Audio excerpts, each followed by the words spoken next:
Welcome to Vacuum Wars, and to our review of the iRobot Roomba Combo J5 Plus. It's a smart navigation robot vacuum with obstacle avoidance and an auto-empty bin that comes with an additional dustbin that has a mop attached. Basically, it's the previous flagship, the J7 Plus, but now with mopping capabilities, and it fits into a more budget-friendly price range within the iRobot lineup. We put it through all kinds of tests this week, and in this video, I'll go over the pros and cons. So links in the description, and let's get started. You can buy the Roomba Combo J5 Plus without the auto-empty bin, in which case it is called the Roomba Combo J5 without the plus, and neither of those are to be confused with the i5 and i5 Plus, which are cheaper options that do not have a camera or obstacle avoidance and navigate using a floor tracking system only, which limits many of the things you can do with it in the app compared to the J5 and J5 Plus. Starting off with the pros, the J5 Plus was good at its main job of vacuuming hard floors and carpets. Roombas have always done well in our tests, especially with things like our deep clean test, where we see how good it is at picking up deeply embedded sand in carpets, and the J5 Plus was better than average here as expected. Its ability to pick up surface debris on hard floors and carpets was also good. It picked up fine to extra large debris on both surface types with no issues. It picked up hair very efficiently as well, with minimal tangles on its dual brush rolls, pretty much the same as the top of the line Roombas. Another big pro is its obstacle avoidance system. This is a rare feature for robot vacuums in this price range. It uses a front-mounted camera to recognize and avoid obstacles like cords, toys, and pet waste, where iRobot has a kind of guarantee that it will avoid most types of pet waste. In the obstacle avoidance tests we did, it was better than average, scoring a 9 out of 12, the same score as the Roomba J7 and the top-of-the-line Roomba Combo J9 Plus. Another pro is its clean base auto-empty bin system. When the J5 Plus returns to its clean base, it will automatically empty the contents of its dustbin into a disposable bag, which iRobot says can hold up to 60 days worth of debris. iRobot's new bin is well designed, and personally, I think it's one of the better looking auto-empty bins out there. Its navigation is a pro. The Roomba J5 uses a combination of sensors like its camera, floor tracking, and advanced algorithms to map and navigate around your house in efficient rows. The app has the same basic features as all the other top-of-the-line J-series models, where you have enhanced maps, keep-out zones, no mop zones, all kinds of custom routine options, and smart home integration. So overall, it's a pretty smart robot vacuum, especially for the price. Then, of course, we have its new mop bin. This style of mop was probably introduced to be a more affordable mopping option compared to the top-of-the-line J7 Combo or J9 Combo options, which both have automatically lifting mop plates that recognize carpets and hard floors and automatically adjust for each floor type. The J5's mopping system works by first creating no mop zones on the map in the app, and then replacing its regular dustbin with the dustbin mop combo, which you fill up with water, and then it vacuums and mops your hard floors at the same time. But it does not utilize downward pressure like the J7 Combo and J9 Combo. So I would say that its mopping is certainly adequate for light-duty mopping. For example, the J5 did great with the dried-on coffee stain test that we did, but it was only so-so with the torture test with the dried-on grape juice, where the Roombas with the downward pressure like the J9 Combo did better with even that test. Moving on to the cons. The mop pad bin does have the feeling of being an afterthought, which on the one hand I like, especially if they end up making versions of the mop bin that are backwards compatible with older Roombas, but on the other hand, it's noticeable in things like there being no drip tray for when it returns to the base, so you kind of need to keep an eye on it in order to remove the mop pad bin when it finishes its run. I was also a bit disappointed that the Combo J5 didn't automatically recognize carpets when the mop pad was attached. Instead, you have to create no mop zones on the app in order to keep it off carpets when in mopping mode, which leads to a slight loss in accuracy. Don't get me wrong, it's still better than cheaper mopping robots which don't even have no mop zones in the app.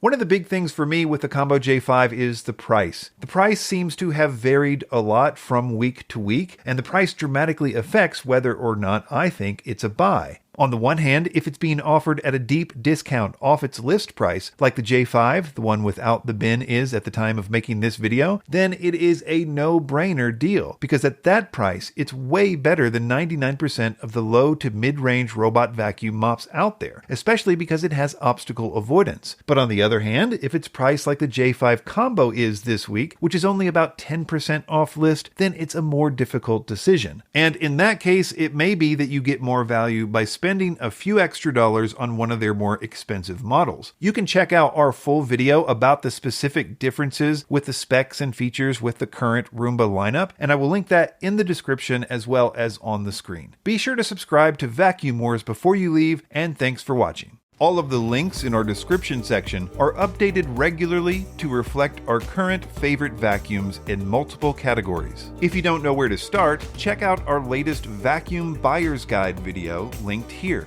You'll also find links to the vacuumwars.com website in the description, where we post all the latest vacuum news, as well as much more detailed top 5 lists in multiple categories.